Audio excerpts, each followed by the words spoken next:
when the UFC came on the scene, it's like, look at jiu-jitsu, Right. fuck everything else. True. Yeah. So then all of a sudden everything started coming back around. So that's when Longo's like, told you, cocksucker. No, I go, okay. So Longo, Longo had to make me skinny Matt. Look at you. Look at this. Yeah. Oh my God. This is all thanks to Ray Longo. Oh, look at that right hand. Dude. This was the craziest You thing. had some crazy power, Matt Serra. I'm sure you still do, but you really did then. Thanks, buddy. Dude, look at that. Boom. So nuts. Boom. I mean, it was freaky power. It was one of those things where, like, watching George tap to strikes in this situation. I mean, this was, a wild upset. Had a house full of people. The crazy thing was, again, you were known as the jiu-jitsu champion. Yeah. You were known as one of the best jiu-jitsu guys ever to come out of America. So to see you knocking guys out like that was wild. When I had to fight, thank you, first of all, thanks. When I had to fight Karo Parisian, I took the fight, and I was healthy, but when I first got the call a couple weeks before that, I had a torn meniscus. So when they asked me, I'm like, I could run. I go, the feet, the floor didn't feel good. The wrestling I couldn't do. So I felt like it's going to tear off if I did that. But I could do some jiu-jitsu, I could run, and I could box. So we did a lot of boxing for that. Ray would, and I think that truly helped me because it's weird because I got tired in that fight, and I very rarely get tired, and I truly believe it's because I did not mimic the fight with the feet, the floor sparring. Right. I didn't do it. So when that's a different kind of win that you need to do it. It's like wrestling. It's up and down, up and down. And I didn't have that. And I got one of my few times in my career I got winded. And it was Caro, he's probably one of the worst guys to get winded with because that motherfucker had a good gas tank. So I almost knocked him out in the beginning because all that boxing play, I just did nothing but hands for that fucking thing. And I was really getting used to rolling and coming back and landing, and Longo was happy with it. He was taking me into Brooklyn to work at Lou Neglia's school too in Brooklyn. And I was getting fresh faces. And I was really starting to feel good and get the timing in it I never had with the stand-up.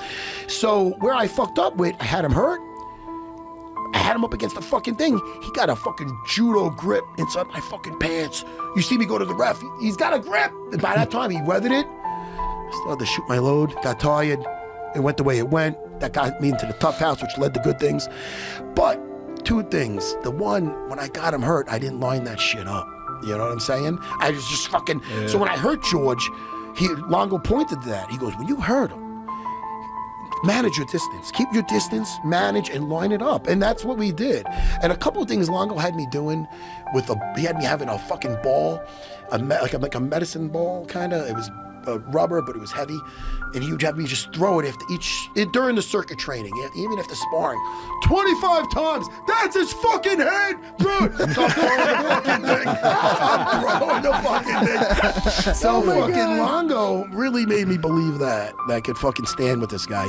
He goes, they think you're going to try to get him down. You're not going to try to get him down. And I remember looking at that Jeff Munson fight, and that cemented it. I go, dude. Because you wasn't going to do that, right? I'm not doing that. I'm not going to do that. I go, so I didn't know I was going to knock him out, but I knew that I had a very good chance of doing it because I was hurting guys with the 16-ounce gloves. And, Longo's like, look, man, he's fucking head. And he goes, they're standing up. He's doing some karate shit. It's not that big. Listen, I love George, and he's better. The stuff he was doing standing at the time, Longo had the guys feeding me the exact shit. It was weird. It was some Matrix shit. Because then in the fight, I remember at one point he did a high kick, a low kick, a high kick. I remember just being like, bing, bing. Oh, I feel like Spider-Man. So it felt like a good day of sparring, Wow. And by the way, everybody out there, don't watch the rematch. No. When you went into the rematch, were you injured? You never, who's not injured? I'm going to just tell you the word. The word was, before the rematch, Matt had hurt his back. And I had heard that you'd hurt your back. Well, the thing is this. This is what happened. I was supposed to fight Matt Hughes. Right. And that's when you hurt your back. I hurt my back. Yeah. And then I was out. And then that's when they fought. Matt, this was New Year's Eve. So This was New Year's Eve when I was out with my back. So they fought New Year's Eve, I know, because we did a watch party at MSG, And they fought, so I didn't know who I was fighting at that point. So then my back was out. So then George beat Matt So now I was fighting George. I was going to fight Matt. That was my first title defense. So now I was going to fight George, and then I fought George. So my back was out on, what is that, the 31st of December. So this is the very injury you were talking about earlier. Yes, the very same injury I talked about earlier, because I was supposed to fight. No. Yes, that is the same injury. I was supposed to fight Matt. That's right. I ended up fighting Matt eventually. Right. But that's what it was. I'm trying to think of the timeline. So this was the December, 31st. That's when they fought. So then I had to fight George in April. So there's months there for me but I had to go through a camp. Yeah, but if you have herniated disc and you go to a chiropractor, so he's doing voodoo on you. Yeah, you're making it worse. He's hanging by your ankles. I wasn't walking then, but I ended up getting the weight off and You weren't being walking? able to fight. I wasn't. Well, I was walking, but how about this? When you bend over to brush your teeth, I wasn't able to do this. Again, I was a Jesus fucking Christ. mess. Yeah, I was a For mess. how long? It was my black belt, Dr. Yasha. I'm giving him a shout out because he gave me an epidural in the city. You know Yasha. And I know you had 2 epidurals before that fight. I didn't want to say it unless you. Well, he gave that to me in, I guess, January. So what does that do? That just kills the pain. I don't know what it did exactly, but it got me back. Yeah. It got me back to being What does somewhat. that do? An epidural? Yeah, It's just a pain more wall. of It's a surgery thing, and though. it does not always work either. You know, It helped me. I was afraid I wasn't coming back, and he got me back.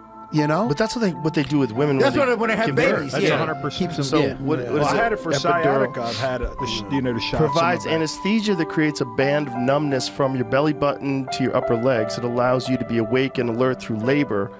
But it's also, it's not that. There's also an epidural for back injuries. Yep. but Google that, epidural back injuries. It must be like some sort of a pain Epidural. There it is. blocker. so it was January. Yeah, that's Yeah, what, so that's there what it is right there. Cleveland epidural steroid injections. Yeah, so anesthesia is injecting anesthetic into the epidural spine around your spine, so it can stop pain signals. So that's what it is. It's just stopping it got the me to heal signal. up. But your back is still weak. and Yeah, it's still compromised. fucked up. 100%. Did it affect was- your movement I- with the epidural? No, listen. This is what I'm I gonna don't say. want you to say this because you're making an excuse. I'm just Yeah, asking you it's as a always a human weird being, thing. like what was it like? I'm gonna say this is what I'll say. The epidural, it took me a little bit to get back into being able to train properly.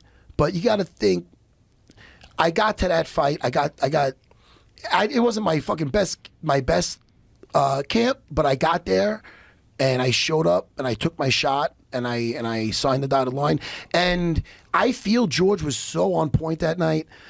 What a fucking night that was too, man. That was fucking It was insane. 50,000 people, Dude, right? chance of Toronto? fuck you, Sarah. Longo doesn't speak quietly. I couldn't hear him in between rounds. Chance of fuck you, Serra. All I hear was fuck you, Serra. You know what it was? It was around the time of Talladega Nights. Yeah. Oh, so what a I did a great thing movie. where I go, he should just drink his red wine and shut the fuck up. And I was doing some. I was calling him Frenchie, Right. but it was all from the movie. Of course. And I loved George, and it was I was a kid too. It was whatever it was, but. I feel George was so on point that night that even if I wasn't fucking tip top, I think it probably would have resembled him and Nick Diaz with me. Like, so I didn't like that. I stopped. You know what I mean? That tortured me. As a matter of fact, when I was going to fight Frank Trigg, there was pictures of Frank Trigg's face photoshopped on George saying, I remember reading a thing, who else thinks that Frank Trigg's going to wrestle fuck Serra? I go, what the fuck is that? I'm a jiu-jitsu guy. Anyway, so just like I told Crone, I had to kick somebody else's ass because I didn't like the way that second fight went. It felt horrible.